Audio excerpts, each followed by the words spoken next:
Has anyone ever made the time to bake fresh homemade cookies? Those are flat amazing, aren't they? I can't think of a single problem that couldn't be solved by a fresh batch of homemade cookies.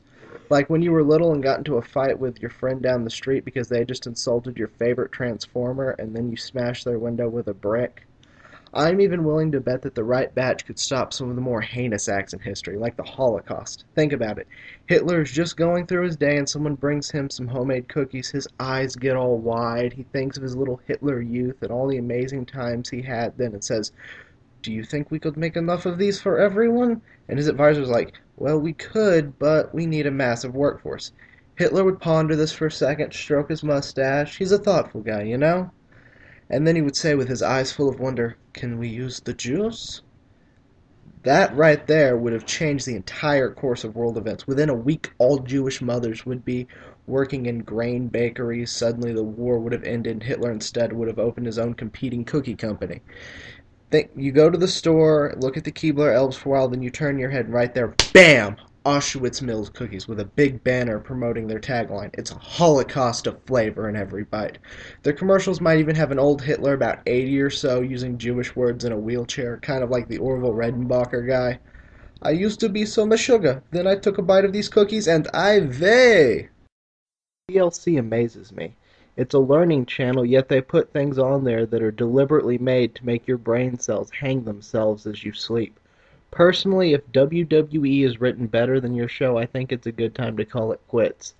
Because writing was not your forte. If there is more pride dressing up in spandex and talking about how much of a man you are before rubbing all over another dude, then chances are your show is on TLC or the History Channel, another network I love. For 1 week, I started to use the History Channel to write history reports, and I found out something pretty important. Aliens had nothing to do with the American or French revolutions. And now you know this as well. As a culture, we're all seeming to be drawn to the negative aspects of society. I mean, personally, I love how the end of the world is this year, in just 5 days before Christmas. I'm starting to think that one of the Mayans just got pissed off at all the stuff he got. He was just chiseling away at his calendar with a small smile on his thinking, "Now let's see that jerk get me a turtleneck that year, huh?" Personally, I'm on the boat that believes the end will come on January 1st, 2013. Just enough time for everyone to relax after the 21st, and then BAM!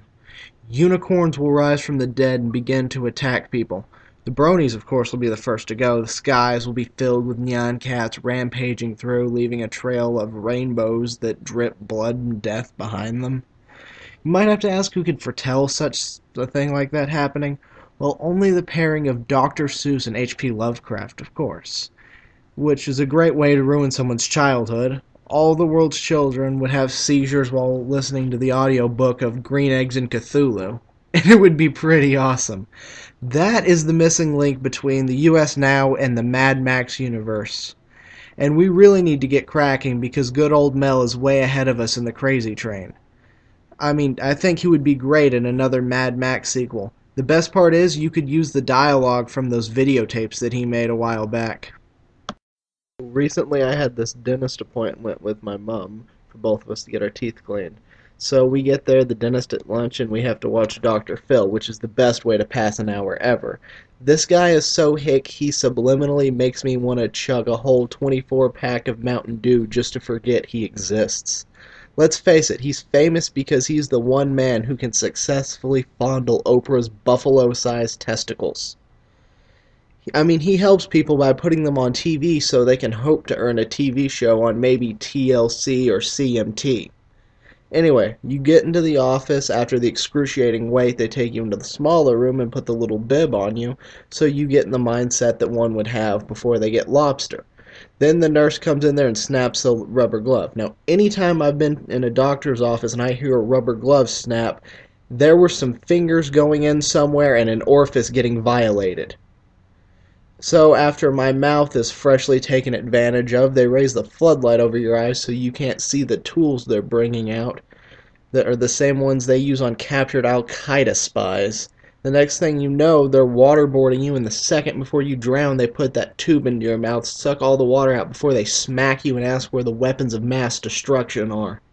This goes on for about a good 20 minutes.